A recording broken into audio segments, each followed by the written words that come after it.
ಈ ಏನು ಹೆಗ್ಗಂಡಹಳ್ಳಿ ಗ್ರಾಮದ 77/2 4 ಎಕರೆ 39 ಗುಂಟೆ ಪೈಕಿ 2 ಎಕರೆ 13 ಗುಂಟೆ ಜಮೀನು ನಮ್ಮ ಅಕ್ಕನ ಗಂಡನಂತ ರಾಜಪ್ಪನವರ ಭಾಗಂಶಕ್ಕೆ ಬಂದಿರ್ತದೆ.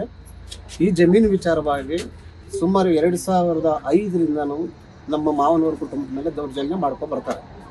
ಈ ವಿಚಾರವಾಗಿ ನಮ್ಮ ಮಾವಯಿಂದ ಹಿಡಿದು, ನಮ್ಮ ಅಕ್ಕಯಿಂದ ಹಿಡಿದು, ನಮ್ಮ ಅಕ್ಕನ ಮಕ್ಕಳಿಂದ ಹಿಡಿದು, ನನ್ನಿಂದ ಹಿಡಿದು ಪೊಲೀಸ್ ಅಧಿಕಾರಿಗಳಿಗೆ, ರೆವಿನ್ಯೂ ಅಧಿಕಾರಿಗಳಿಗೆ ದೂರಿನ ಮುಖಾಂತರ ಕೊಟ್ಟು, ಮತ್ತು ನಮ್ಮ ಜಮೀನು ಏನು ಮ್ಯಾನ್ಪ್ಲೇಟ್ ಮಾಡಿದರ ದಾಖಲೆಗಳು ಆ ವಿಚಾರವಾಗೆಲ್ಲ ಕೊಟ್ಟು ಅದನ್ನು ನಕಲಿ ದಾಖಲೆಗಳಂತ ರೆವಿನ್ಯೂ ಇಲಾಖೆಯಿಂದ ಪ್ರೂವ್ ಮಾಡಿ ಇವರು ಫೋರ್ಜರಿ ಮಾಡಿರ್ತಕ್ಕಂಥ ಗೋವಿಂದರಾಜ್ HR ಮತ್ತು ಭಾರತೀಶ, ಜಗದೀಶ ಈ ಕುಟುಂಬದವ್ರನ್ನ ವಜಾ ಮಾಡಿ ಇವ್ರ ಖಾತೆ ಕೊಡಿ ಅಂತೇಳಿ ಕೊಟ್ಟಾದ್ಮೇಲೆ 2022ರಲ್ಲಿ ಇದೇ ಅಶ್ವಥ್ ರೆಡ್ಡಿ ಗೋವಿಂದರಾಜ್ ಅವರು ಸರ್ಜಾಪುರ ಸ್ಟೇಷನ್ನಲ್ಲಿ SS ಮಂಜುನಾಥ್ ಸಾಹೇಬರ ಕಡೆ ವಿರುದ್ಧ ಅವರುಗಳಿಗೆ ಸುಳ್ಳು ಮಾಹಿತಿ ಕೊಟ್ಟು ಈ ಜಮೀನಿನ ಪೊಸಿಷನ್ಗೆ ಬಂದಾಗಿಂದ ಇದ್ರ ವಿಚಾರವಾಗಿ ಸದನದಲ್ಲಿ ಮಾನ್ಯ ಶಾಸಕರು ಎಲ್ಲ ಕೂಡ ಚರ್ಚೆ ಮಾಡಿ ಏನು ಇಲ್ಲಿ ಅನ್ಯಾಯ ಆಗಿದೆಯೋ ಅದನ್ನು ಸರಿಪಡಿಸ್ಕೊಡ್ಬೇಕು, ಏನು ಬಡವರಿಗೆ ಅನ್ಯಾಯ ಆಗಿದೆಯೋ ಕಾನೂನು ರೀತಿಯಲ್ಲಿ ಕ್ರಮ ವಹಿಸಬೇಕಂತ ಹೇಳ್ಬಿಟ್ಟು ಆಗಿನ ವಿರೋಧ ಪಕ್ಷದಲ್ಲಿರ್ತಕ್ಕಂಥ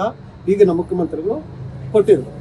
ಆದರೆ ಆಗಿಂದ ಇದುವರೆಗೂ ನಮಗೆ ಈ ಕುಟುಂಬಕ್ಕೆ ಪೊಲೀಸ್ ರಕ್ಷಣೆ ಸಿಗ್ತಾ ಇಲ್ಲ.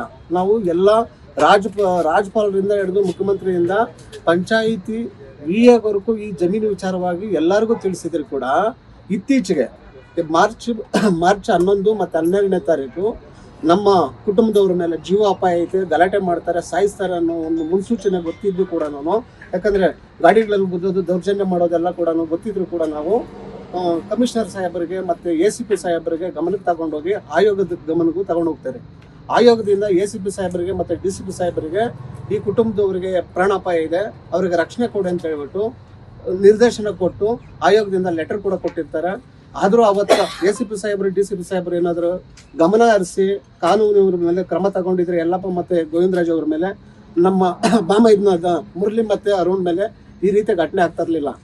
ಹಾಗೆ ಅದಾದ ನಂತರ ಮತ್ತೆ ಅವರು ಬಂದು ಏಪ್ರಿಲ್ 10ನೇ ತಾರೀಕು ನಮ್ಮ ಬಾಮೈದ್ ಮೇಲೆ, ನಾಗರಾಜ್ ಮೇಲೆ, ಮುರಳಿ ಮೇಲೆ, ಅರುಣ್ ಮೇಲೆ ಗಲಾಟೆ ಮಾಡಿ ಆವಾಗ ಕಂಪ್ಲೇಂಟ್ ಕೊಡ್ತೀರಿ ಹೊರತೂರು ಸ್ಟೇಷನಲ್ಲಿ. ಕೊಟ್ಟಾದ ಮೇಲೆ ಕೂಡ ಆವಾಗ ಕೂಡ ಈ ಯಲ್ಲಪ್ಪನ ಮೇಲೆ, ಬೇರೆ ಇವರುಗಳ ಮೇಲೆ ಕ್ರಮ ತಗೊಳ್ಳಲ್ಲ. ನಾವು ಎಷ್ಟೇ ಬಾರಿ ಗೋವಿಂದರಾಜು, ಅಶ್ವಥ್ ರೆಡ್ಡಿ, ಲಕ್ಷ್ಮೀನಾರಾಯಣ, ಭಾರತೀಶ್ ಅವ್ರ ಮೇಲೆ ದೂರುಗಳು ಎಷ್ಟೇ ಸಾರಿ ಪ್ರಕರಣಗಳು ಕೊಟ್ಟರು ಕೂಡ ಯಾವ ಇಂಪ್ಲೂಯೆನ್ಸ್ ಮಾಡ್ತಾ ಇದ್ದಾರೆ ಏನೋ ಗೊತ್ತಿಲ್ಲ, ಅವ್ರ ಮೇಲೆ ಯಾವುದೇ FIR ಕೂಡ ಮಾಡ್ತಾ ಇಲ್ಲ. ಇಷ್ಟು ಘಟನೆಗೆ ನಡೆಯೋದಕ್ಕೆ ಕಾರಣನೇ ಅವ್ರ ಕುಮ್ಮಕ್ಕಿಂದ ಈ ಯಲ್ಲಪ್ಪ ಎಂಬುವನು ಜಾಗ ಈ 2 ಎಕರೆ 13 ಗುಂಟೆಗೂ ಅವ್ರಿಗೆ ಸಂಬಂಧ ಇಲ್ಲ. ನಾವು ಯಾವುದೇ ನ್ಯಾಯಾಲಯದಲ್ಲಿ ಈ 2 ಎಕರೆ 13 ಗುಂಟೆ ಬಗ್ಗೆ ಪ್ರಕರಣ ನಾವು ದಾಖಲಿಸಿಲ್ಲ. ಏನು ಫೋರ್ಜರಿ ಮಾಡಿದಾರೋ, ಯಾರು ಅವ್ರುಗಳು ಮಾರಾಟ ಮಾಡ್ಕೊಂಡಿದ್ದಾರೋ, Bharatish, Jagadish, champion education trust ಅವ್ರಿಗೆ ಮಾರಾಟ ಅವ್ರು ಫೋರ್ಜರಿ ಮಾಡಿರೋದು, ಅವ್ರಿಗೂ ಜಮೀನಿಗೆ ಸಂಬಂಧ ಇಲ್ಲ. 2 ಎಕರೆ 13 ಗುಂಟೆ ನಮಗೆ ಖಾತೆಗೆ ಸ್ಪೆಷಲ್ ಲಾಗಿನಲ್ಲಿ ಪೆಂಡಿಂಗಲ್ಲಿದೆ. ಆಯೋಗದ ನಿರ್ದೇಶನ ಮೇಲೆ ಚಾಂಪಿಯನ್ ಎಜುಕೇಷನ್ ಟ್ರಸ್ಟ್ವರೆಗೂ ನಮಗೆ ಸಂಬಂಧ ಇಲ್ಲ.